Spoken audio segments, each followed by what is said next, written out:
नमस्कार दोस्तों, मैं हूं दीपक पंजवानी। जेसी एकेडमी के यूट्यूब चैनल पर आप सभी का स्वागत करता हूं।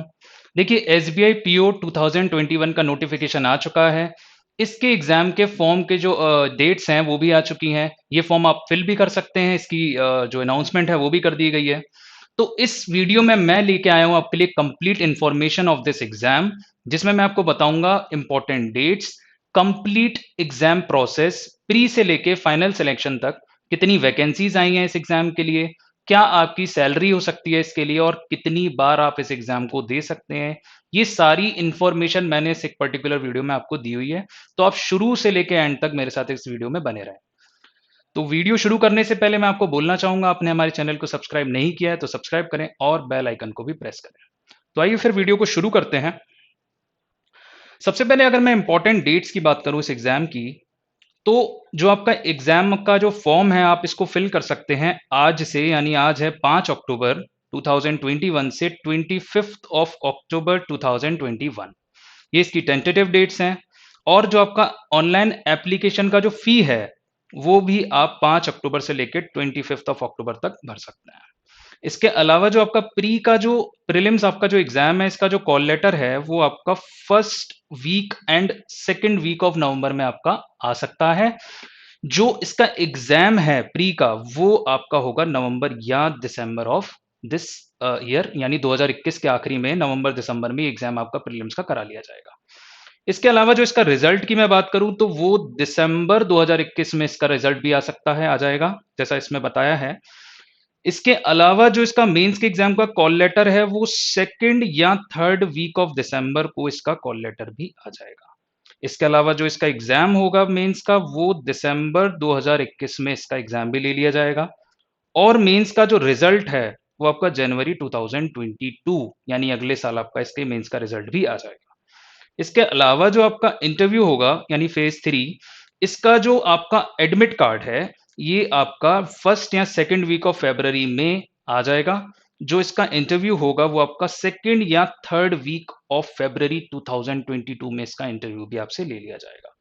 जो आपका रिजल्ट है यानी जो फाइनल रिजल्ट आपका आएगा वो आएगा आपके फरवरी या मार्च में ऑफ 2022, यानी अगले साल। तो ये तो थी देखिए कुछ इंपॉर्टेंट डेट्स। वीडियो में आगे बढ़ते हैं हम।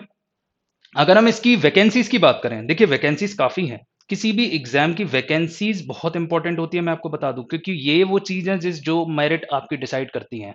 मेरिट लिस्ट टोटली डिपेंड करती है नंबर ऑफ वैकेंसीज पे। तो अगर मैं वैकेंसीज देखूं तो नंबर वैकेंसीज तो काफी हैं। अगर मैं जनरल की बात करूं, टोटल वैकेंसीज जो हैं आपकी वो है आपकी 2056, यानी 2056 वैकेंसीज आपकी आई हुई हैं। इसके अलावा अगर मैं जनरल कैटेगरी की बात करूं तो 810 यानी 810 जनरल वैकेंसीज हैं। इकोनॉमिक वीकर सेक्शन की जो है ये आपकी 200 वैकेंसीज हैं। और ओबीसी कैटेगरी की हैं 560। इसके अलावा अगर मैं एसटी की बात करूं तो 162 और एससी की बात करूं तो 324 वैकेंसीज है। तो देखिए वैकेंसीज तो काफी हैं, तो आपके लिए एक सुनहरा अवसर है इस एग्जाम को क्वालिफाई करके जॉब लेने का। इसके अलावा मैं सैलरी की बात करूं तो देखिए सैलरी तो मैंने इसमें ले लिया क्योंकि बहुत सारे लोगों को ये चीज़ जाननी होती है। बट अगर आप एसबीआई पीओ का एग्जाम क्रैक करते हैं तो इसमें ये चीज़ बात नहीं करनी चाहिए, बट स्टिल मैंने इसको ऐड किया है। जो आपका बेसिक पे इसका जो होता है वो होता है आपका 41,960। ठीक है। तो देखिए सैलरी भी बहुत है, बहुत ज़्यादा है, तो मैं कहूँगा ये आपके लिए मोटिवेशन का काम करेगा, इसलिए मैंने इसको इसमें ऐड किया हुआ है। आगे बढ़ते हैं, इसमें हम देखते हैं एलिजिबिलिटी क्राइटेरिया क्या होना चाहिए। देखिए अगर आप ग्रेजुएट हैं, अगर आपने ग्रेजुएशन कर रखी है किसी भी कॉलेज यूनिवर्सिटी से, तो आप इस एग्जाम के लिए एलिजिबल हैं, आप इस एग्जाम को दे सकते हैं। लेकिन कुछ लोग अभी फाइनल ईयर में होंगे ग्रेजुएशन के, तो उन्हें क्या करना है, क्या वो एग्जाम दे सकते हैं? आप देखिए इस एग्जाम को तो दे सकते हैं, बिल्कुल दे सकते हैं इस एग्जाम को, लेकिन एक शर्त है। जो आपका रिजल्ट है इस एग्जाम का, जो आप मतलब फाइनल ईयर में है ग्रेजुएशन के, जो आपका ग्रेजुएशन का रिजल्ट है वो आपका 31 दिसंबर 2021 के पहले आ जाना चाहिए, बिफोर। जब आप इंटरव्यू के लिए जाएंगे तब उन्हें आपको ये प्रूफ दिखाना पड़ेगा कि आपका जो रिजल्ट है ग्रेजुएशन का वो 31 दिसंबर 2021 के पहले आ चुका है। At the time of interview आपसे ये चीज मांगी जाएगी अगर आप ग्रेजुएशन फाइनल ईयर में हैं तो। इसके अलावा मैं बात करूं इसके एज लिमिट की। देखिए एज लिमिट जो है आपकी, ये चेक करेंगे 1 अप्रैल 2021। तो 1 अप्रैल 2021 पे ये लेके चलेंगे आपकी एज, जो कि ये काउंट करेंगे, तो आपको देखा जाएगा कि आप 21 ईयर से छोटे ना हो, 21 साल से छोटे ना हो, और 30 से आपकी एज ज़्यादा नहीं होनी चाहिए। कब तक? 1 यानी 1 अप्रैल 2021 को, ठीक है? आपकी एज 1 अप्रैल 2021 को 30 से ज़्यादा नहीं होनी चाहिए और 21 से कम नहीं होनी चाहिए, ठीक है? इसके बाद अगर मैं देखूं कि अगर आपको एज रिलैक्सेशन मिलेगा, तो अगर आप एससी कैटेगरी से हैं या एसटी कैटेगरी से हैं, तो आपको 5 इयर्स का एज रिलैक्सेशन है। ओबीसी से हैं आप, तो आपको 3 इयर्स का एज रिलैक्सेशन है। पीडब्ल्यूडी से हैं आप, तो डिफरेंट डिफरेंट सेक्शन में डिफरेंट डिफरेंट आपको एज रिलैक्सेशन दिए हैं। जैसे पीडब्ल्यूडी अगर एससी एसटी से हैं तो आपको 15 इयर्स का है, ओबीसी से हैं तो 13 इयर्स का है, जनरल और इकोनॉमिक वीकर सेक्शन से हैं तो जो है 5 इयर्स का, 10 इयर्स का आपको एज रिलैक्सेशन दिया हुआ है। अगर आप एक्स सर्विसमैन है तो भी आपको 5 इयर्स का एज रिलैक्सेशन दिया हुआ है इसमें, ठीक है? इसके अलावा मैं बात करूं जो कि मोस्ट इंपॉर्टेंट है, सिलेक्शन प्रोसीजर। आपका सिलेक्शन कैसे होता है? देखिए, सबसे पहले आपका जो इसमें एग्जाम होगा वो होगा आपका प्रीलिम्स का एग्जाम। देखिए, टोटल इसमें जो एग्जाम्स होते हैं वो होते हैं 3 एग्जाम्स, जो कि आपका होता है प्रीलिम्स का पहला पहला एग्जाम, फिर होता है मेंस का एग्जाम, देन होता है इंटरव्यू का एग्जाम। तो पहले पहले हम बात कर लेते हैं इसके फेज 1 प्रीलिम्स एग्जामिनेशन की। तो देखिए, जो प्रीलिम्स का एग्जाम है ये होता है आपका 100 मार्क्स का पेपर होता है, जिसमें आपके 3 सेक्शंस आते हैं। 3 सेक्शंस आपके आते हैं जिनका जो टाइमिंग है आपको सेपरेट टाइमिंग मिलता है। यानी देखिए, आपको मैं बताता हूं कि इंग्लिश आएगा, मैथ्स आएगा, क्वांटिटेटिव एप्टीट्यूड और रीजनिंग एबिलिटी। इन तीनों के लिए आपको प्रॉपर टाइम मिलेगा। जैसे मैथ्स में, इंग्लिश में आपके मान लीजिए 30 सवाल आपके आते हैं, 30 क्वेश्चंस आपके आते हैं, इसको करने के लिए आपको 20 मिनट्स दिए जाएंगे। इसके अलावा मैथ्स के लिए आपको 35 क्वेश्चंस आपके आते हैं तो 20 मिनट दिए जाएंगे, और सेम आपका रीजनिंग एबिलिटी में भी 35 सवाल आते हैं, तो आपको इसको करने के लिए 20 मिनट दिए जाएंगे। टोटल जो आपका पेपर होता है ये 100 घंटे का होता है, और टोटल 100 नंबर का 100 क्वेश्चंस इसमें आते हैं इस पेपर में आपके, और जो टाइम मिलता है आपको मिलता है 1 घंटा, ठीक है? 100 सवाल इस पेपर में आते हैं, 100 नंबर का ये पेपर होता है, और मिलता है करने को आपको 1 घंटा। तो टोटल मार्क्स हैं इसके 100, ठीक है? इसके अलावा मैं देखूं क्या बोल रहे हैं ये कि selection criteria for mains exam. इसके बाद क्या होगा, जो लोग पर्टिकुलर कट ऑफ को क्रॉस करेंगे वो मेंस के लिए जाएंगे। और एक बहुत बड़ी चीज जो है इसमें वो है, no there will be no sectional cut off. ये बात आप मान लें, इसमें सेक्शनल कट ऑफ नहीं है। यानी आपका एक एवरेज मतलब टोटल स्कोर आपका देखा जाएगा, अगर वो एक पर्टिकुलर कट ऑफ को क्रॉस कर रहा है तो आप जाकर के मेंस का एग्जाम लिखने वाले हैं, ठीक है? तो ये तो था आपका प्रीलिम्स का एग्जाम। इसके बाद हम देखते हैं फेज 2 मेंस एग्जामिनेशन। देखिए, जो मेंस का जो इसका एग्जाम है आपका, इसमें होते हैं 2 एग्जाम्स। एक होता है ऑब्जेक्टिव टेस्ट, एक होता है डिस्क्रिप्टिव टेस्ट। जो ऑब्जेक्टिव टेस्ट होता है ये होता है आपका 200 नंबर का, 200 मार्क्स का। जो डिस्क्रिप्टिव पेपर होता है ये होता है आपका 50 मार्क्स का, ठीक है? तो जो आपका ये जो एग्जाम मेंस का होता है, तो ये 2 पेपर इसमें आपके लिए जाते हैं। टोटल पेपर होता है आपका 250 मार्क्स का, जिसमें आपके 2 पेपर होते हैं, ठीक है? तो अगर मैं इसके ऑब्जेक्टिव टेस्ट की बात करूं, इसके ऑब्जेक्टिव पेपर की बात करूं, तो इसके लिए आपको समय मिलता है 3 घंटा। 4 सेक्शंस इसमें आते हैं, और पूरा पेपर होता है 200 नंबर का, ठीक है? हर सेक्शन का पर्टिकुलर टाइम होता है, जैसा प्रीलिम्स में था वैसा ही मेंस में होता है। तो इसमें आप देखेंगे आपका रीजनिंग आता है और कंप्यूटर एप्टीट्यूड, जिसके नंबर ऑफ सवाल आएंगे 45। आपको जो मार्क्स दिए जाएंगे, टोटल नंबर ऑफ मार्क्स हैं इसके वो हैं 60। समय दिया जाएगा आपको 1 घंटा मिलता है इस सेक्शन के लिए। डेटा एनालिसिस और इंटरप्रिटेशन यानी डीआई, टोटल 35 सवाल आएंगे आपके। 60 नंबर का ये सेक्शन होता है, 45 मिनट इसको करने को आपको दिए जाएंगे। बैंकिंग अवेयरनेस, जनरल इकोनॉमी, जीए वगैरह जिसे आप कहते हो, 40 सवाल इसके आएंगे। टोटल आपका मार्क्स होगा इसका 40 नंबर होगा, और 35 मिनट आपको इस सेक्शन को करने को दिए जाएंगे। सेम इसके बाद मैं इंग्लिश लैंग्वेज की बात करूं तो 35 सवाल आएंगे, 40 नंबर का ये सेक्शन होगा, और 40 मिनट इसको आपको करने के लिए दिए जाएंगे। इसके अलावा मैं टोटल मार्क्स करूं, टोटल नंबर ऑफ क्वेश्चन होते हैं 155, टोटल मार्क्स होते हैं 200, जैसे मैंने ऑब्जेक्टिव वाले पेपर का आपको बताया, और करने को मिलता है पूरे पेपर के 3 घंटे। 3 घंटे का ये सिर्फ ऑब्जेक्टिव वाला पेपर है, इसके बाद अभी डिस्क्रिप्टिव है आपका। डिस्क्रिप्टिव की मैं बात करूँ तो भैया देखिए डिस्क्रिप्टिव का आपको जो टाइम मिलेगा करने का वो होगा 30 मिनट। 30 मिनट का पेपर होगा ये, जिसमें आपको लेटर राइटिंग और ऐसे राइटिंग करनी होती है। 2 सवाल इसमें आपके आते हैं, यानी एक ऐसे आएगा, एक लेटर आएगा, जिसके जो टोटल नंबर ऑफ मार्क्स हैं वो हैं भैया 50। तो 50 मार्क्स का जो आपका ये जो है डिस्क्रिप्टिव वाला पेपर होता है। तो मेंस का पेपर थोड़ा लेंदी होता है और आगे जाके आपको पता चलेगा यही आपकी जो मेरिट है, वही यही पेपर आपका मेरिट बनाता है।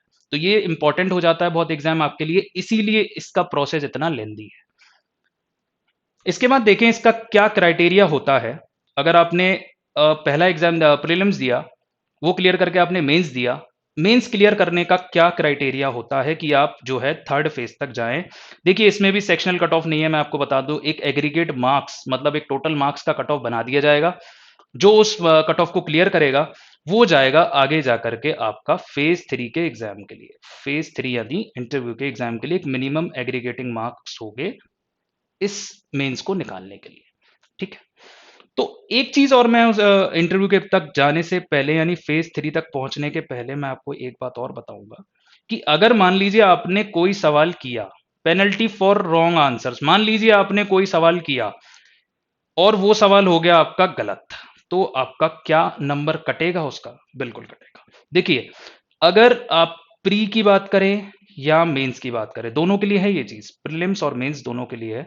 अगर आप कोई भी सवाल करते हैं, for each questions for which a wrong answer has been given by the candidate, अगर आपने गलत आंसर दिया तो 1/4 of marks assign to that question will be deducted as penalty arrive to at corrected score. अभी तक आपने जितना भी गेन किया था, मान लीजिए आपने एक सवाल किया वो हो गया आपका गलत, तो आपने जितने भी सवाल मतलब सही करे थे उनसे जो आपको मार्क्स मिले थे उसमें से 1/4 आपका मार्क्स डिडक्ट कर लिया जाएगा। तो पेनल्टी है 1/4 ऑफ मार्क्स अगर आप गलत सवाल टिक करते हैं तो। इसके अलावा एक चीज और थोड़ी सी जान लीजिए आप कि अगर आपने कोई सवाल छोड़ दिया, मतलब आपने ब्लैंक सवाल छोड़ दिया कोई मान लीजिए, तो उसका कोई भी आपका मार्क्स नहीं काटा जाएगा। Marks will not be made sectional, oh sorry, there will be no penalty for that question. ठीक है, उस सवाल की आपकी कोई पेनल्टी नहीं जाएगी अगर कोई सवाल आप छोड़ देते हैं तो, ना आपको उसका नंबर मिलेगा ना कटेगा। Sectional marks will not be maintain for prelims और बोथ, दोनों के लिए सेक्शंस कट ऑफ नहीं है, सेक्शनल कट ऑफ नहीं है, ये मैं आपको पहले ही बता चुका हूं। इसके अलावा मैं बात करता हूं फेज 3, काफी इंपॉर्टेंट है ये भी। देखिए अभी कोविड का टाइम चल रहा है, आपको पता ही होगा ये बात। तो इन सब चीजों को देखते हुए गवर्नमेंट जो आपके एग्जाम कंडक्टिंग एजेंसीज हैं ये सभी ये चीज बोल रही हैं कि अगर जो आपका इसका इंटरव्यू होगा तो ये सब चीजें आपकी देखी जाएंगी, सोशल डिस्टेंसिंग वगैरह।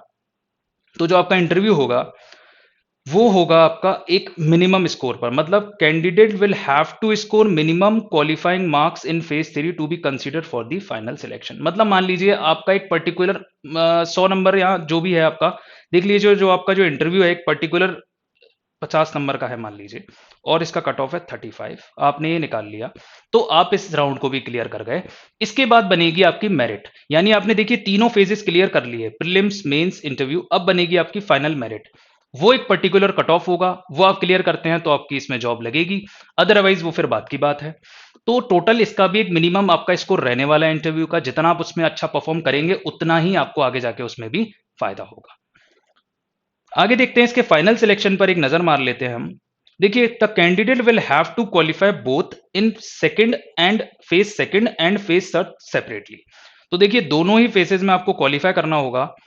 जो इंपॉर्टेंट चीज इसमें है, the mains marks obtained in mains phase 2 both in objective descriptive will be added to the phase 3 appearing for the, देखिए जो आपकी मेरिट लिस्ट है ये यही कहने वाले हैं कि both in the objective test and descriptive test will be added to the marks obtained in phase for preparing the final merit list। ये दोनों जो आपके फेज सेकंड और फेज थर्ड का जो एग्जाम हुआ है ये आपका मेरिट डिसाइड करेगा, ये दोनों मार्क्स आपके जाकर के मेरिट में ऐड होंगे। इसके अलावा जो आपने प्रीलिम्स का एग्जाम दिया था ये आपका मेरिट में ऐड नहीं होगा, ये सिर्फ एक क्वालिफाइंग एग्जाम हो गया। इस तरह अगर आप यहां पर बात करें तो आपको सिर्फ फेज सेकंड और फेज जो आपका थर्ड है इनका जो मार्क्स होगा ये आपको अच्छे से अच्छा करना है फॉर द फाइनल सिलेक्शन। जो फेज 1 है प्रीलिम्स का एग्जाम है ये सिर्फ आपको क्वालिफाई करना है। ठीक है, इसके अलावा जो मैं आपको एक और बात बोलना चाहूंगा कि आप अगर किसी भी कैटेगरी से हैं तो आपको कितने चांसेस मिलेंगे इस एग्ज़ाम को देने के लिए। देखिए, अगर आप जनरल कैटेगरी से हैं या इकोनॉमिक वीकर सेक्शन से हैं, तो इस एग्ज़ाम के लिए आपको मिलेंगे 4 नंबर ऑफ चांसेस, 4 बार आप इस एग्ज़ाम को दे सकते हैं। लेकिन अगर आप पीडब्ल्यूडी से हैं, चाहे आप जनरल से हैं या इकोनॉमिक वीकर सेक्शन से हैं, तो आपको मिलेंगे 7 मौके इस एग्ज़ाम को देने के लिए। अगर आप ओबीसी से हैं, तो 7 बार आप इस एग्ज़ाम को दे सकते हैं और ओबीसी से पीडब्ल्यूडी है, तो भी 7 और एससी-एसटी के लिए इसमें कोई रेस्ट्रिक्शंस नहीं है। तो देखिए इस एक पर्टिकुलर वीडियो में मैंने पूरी कोशिश की है कि आपको कंप्लीट इंफॉर्मेशन दे पाऊं एसबीआई पीओ के नोटिफिकेशन का, कैसा इसका एग्जाम होने वाला है, कैसी इसकी परफेक्ट प्रोसेस होती है, कैसे आप इसमें पूरी तरीके से फाइनल सिलेक्शन ले सकते हैं। तो मे बी मैं अगला वीडियो आपके लिए इसकी स्ट्रेटेजी लेके आ सकता हूं कि कैसे आप इस एग्जाम को प्रिपेयर करें, कैसे आप इसमें अपना सिलेक्शन लें और एसबीआई बैंक में आप जाकर के एक एम्प्लॉय बन सकते हैं। तो मैं मिलता हूं आपसे अगले वीडियो में। Thank you, have a nice day.